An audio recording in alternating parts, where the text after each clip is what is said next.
Hello, good morning, everyone.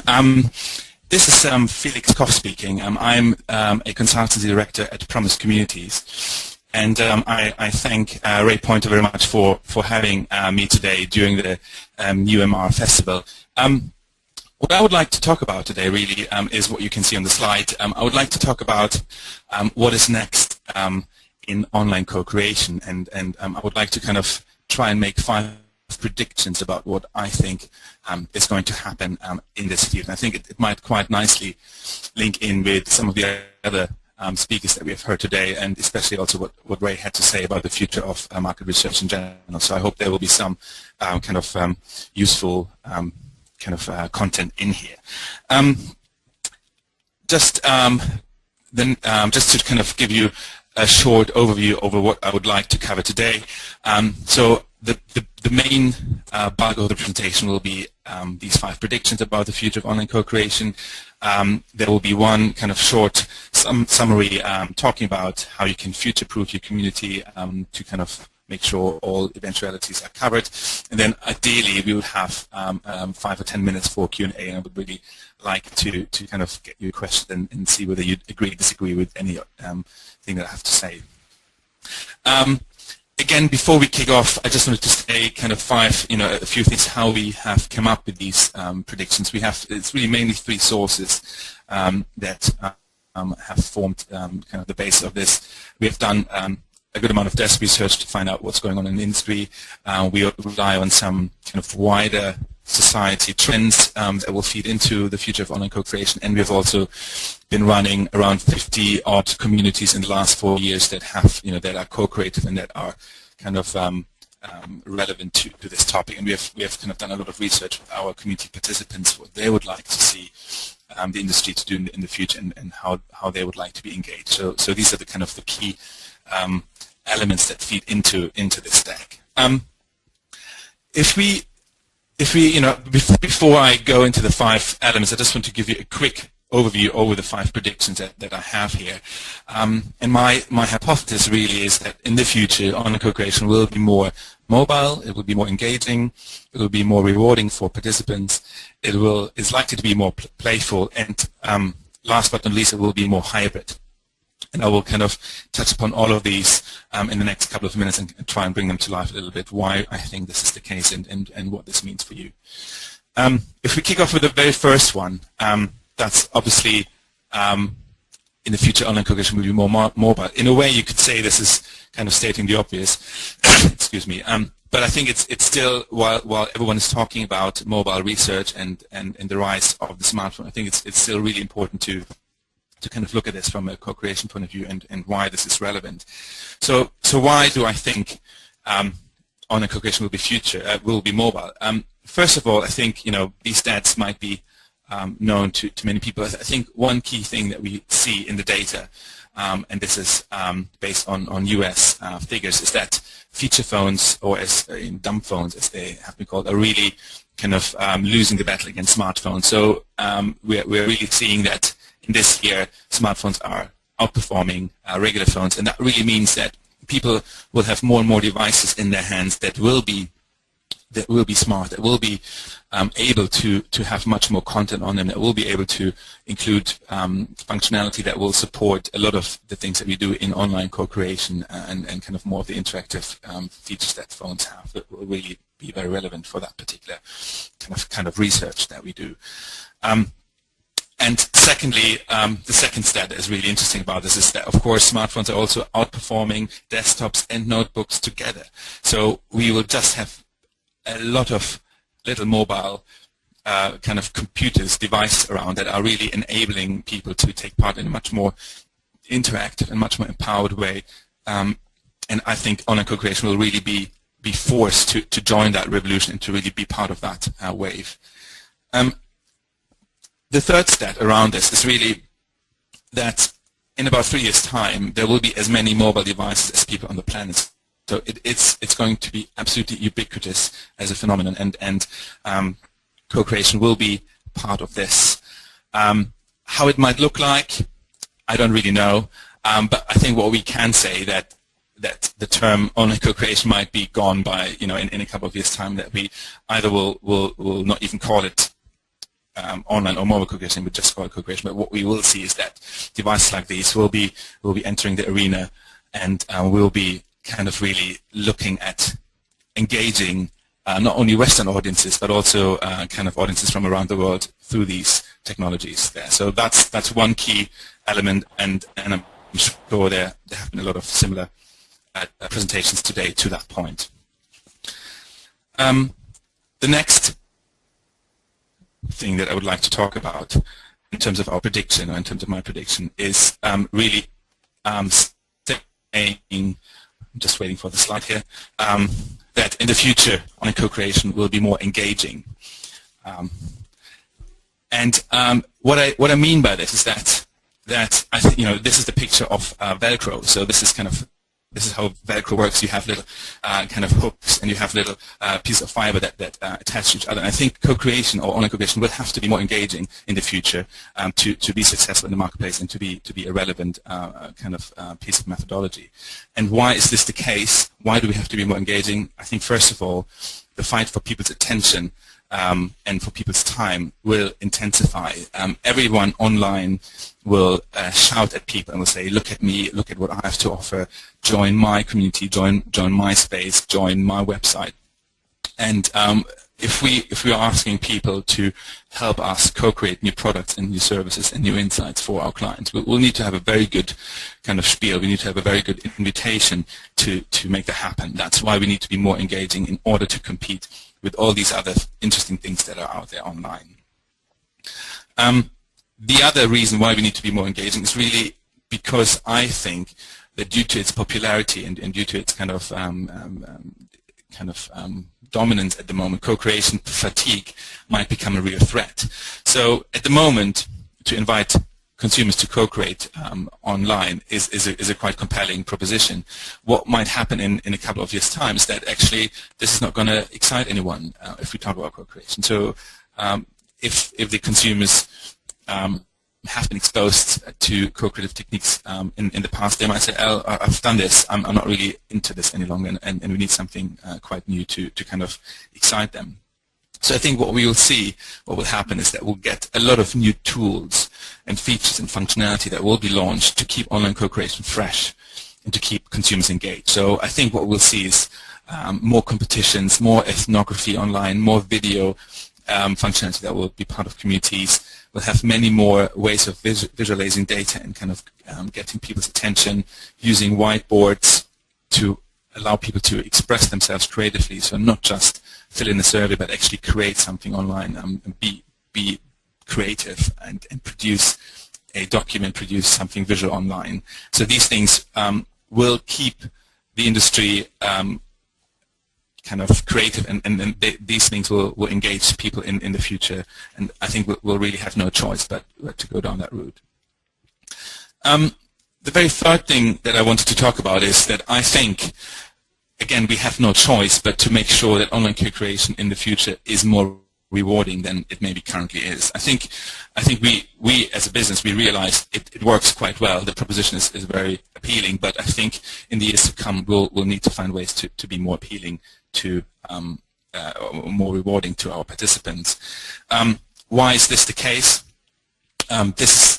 We need to be more rewarding because future co-creators will be digitally literate, and they will really know very clearly what kind of value they are adding to the equation. They will know that we are somehow dependent on their engagement, on their insights, and they'll kind of be aware of the value they're adding to the process. So I think the generation will shift, and it will be not, it won't be completely natural to just say, yeah, I of course give my ideas and my insight for free, and in return for a little Amazon voucher. I think that will be something that will be challenged in the future. And to that point, I've got a quote here from someone who has been a member of one of our communities and who we have done some research with. And here the person says, and I'm just going to read it out for everyone's benefit: co-creation is a great money-spending concept because you can pay 300 people a few quid for coming up with ideas, developing them, and showing which ones they like. The company gets good ideas cheaply, that they can then implement without as much costly R&D. So people are quite clued up about all this stuff, and I think what will happen is that that these prosumers and these participants of online co-creation will question traditional incentive models, and they will potentially ask for royalties, and they'll say, actually, I need to have, I'm a stakeholder in this thing. I need to have something a bit more out of the whole equation. So I think we need to crack that in the future, and I think we'll find, or we'll see new incentive models that might include kind of some sort of stake in the idea that people are co-creating. So this is just another example of some of the IP challenges that we will see. I don't know whether you're aware of this happening, but the Huffington Post, is a medium that has really been written by volunteers, by people who want to contribute content more or less for free. What they do get out of it is obviously some sort of publicity and some sort of visibility, but they don't get any monetary incentive. And now the Huffington Post has been sold for $315 million to AOL, and now there is some discontentment within the community where people are suing the Huffington Post, and there is the claim, as voiced here by the key claimant, saying the Huffington Post bloggers have essentially been turned into modern-day slaves on Arianna Huffington's plantation. So the idea that doing something for free online for a bigger entity, that this is fair, will definitely change, and we'll need to be willing to kind of innovate around that and address this issue. So I think what will happen is that we'll see that future incentives and reward schemes will have to value people's contribution more. There will be some sort of reciprocity that is better than what we do at the moment. And maybe there's also a way to think about having alternatives to financial incentives and kind of have different models that make people more happy in the long run. The fourth prediction really about online co-creation is that it will become more playful. And why do I say this? Why do I think co-creation will be more playful? A few interesting stats about the recent boom in social gaming and gaming in general here. I think it's interesting to know that 50% of Facebook logins are purely to play social games or games. And other predictions here from a stat from the NPD group that 70 million Americans will be playing social games by 2012, that's next year. So a really strong rise of social gaming and gaming that is happening online on social networking sites. It's really a big phenomenon that's going on. Just as a definition here, just for our benefit really, gamification is described here as integrating game dynamics into your site, service, community, content, or campaign in order to drive participation. So it's a mechanic to hook people into certain online spaces, and I think what we'll find is that gamification will really seep into areas such as marketing, research, and also online community. So I think we will see gamified online co-creation, and we'll see a lot of this thing happening on our communities as well. Just a quick example of what that might be like, or what gamification can be understood. So Nike Plus, I think, is a very good example that brings to life how they have turned something simple as someone is jogging to something very competitive, and to the concept of kind of social fitness, where you compete against neighbors, friends, you compete against people who live in a different country, and you join a whole army of joggers, and you try to get to the top of your league, so to say, and you do that by tracking your progress with a digital device, and you are inclined to jog more because you want to win, or because you want to kind of compete against a certain group of people. So I think this is an interesting example how they have really built a business around a gamified thing. Another stat, just to kind of support the argument further, Gartner says that by 2015, more than half of organizations that are related with innovation processes will include some sort of gamification into these processes. So again, this is an area that we are working on, that we are kind of part of, and I think we will see a lot of this taking place. How will this actually look like? What might happen to online co-creation? I think a few different mechanics have been proven to be quite impactful to drive participation and to make sites and online environments more attractive. These are just a few things that are happening in terms of gathering points on a social website, in having teams where you kind of have a sub-team of people who have to achieve a certain thing, leaderboards, or the idea that you have to crack a certain level, or you have to do a certain thing to achieve a certain level, and then you have a new task to get to yet another level. So kind of chunk up the experience in various elements through gamified mechanics. So I think that's something that we'll see more and more in online co-creation.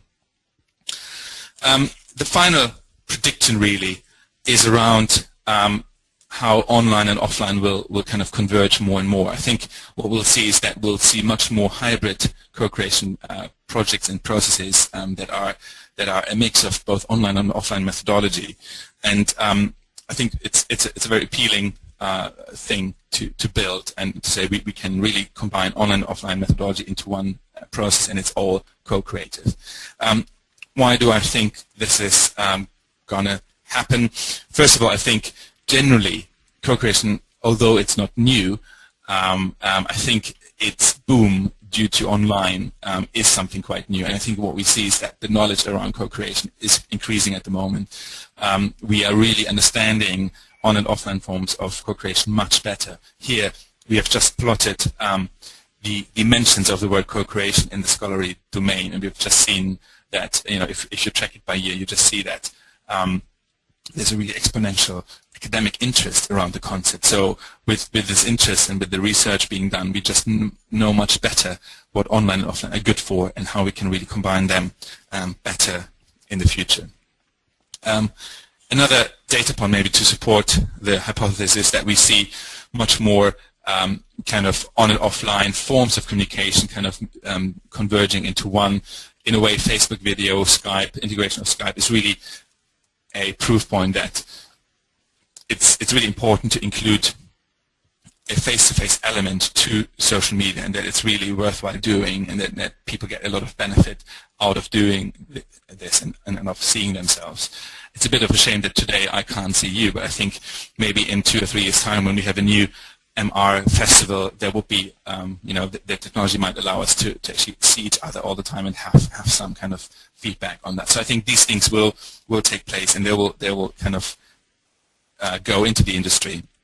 And I think what we will find, and we do a lot of this already, but what we'll find is kind of a much more processized way of combining often online worlds into one strand, and we'll not really differentiate between whether it has happened on or offline, because they will know what they are good for and how they can be used best.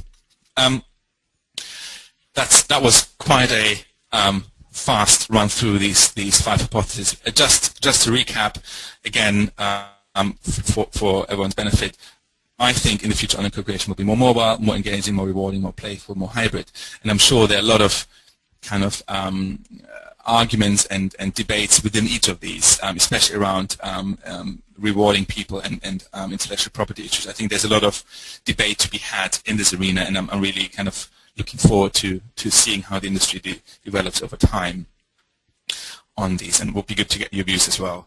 So just again, as a way of kind of putting it onto one slide, how can you future-proof your community now, given that these are some of the trends that will impact the industry and our business?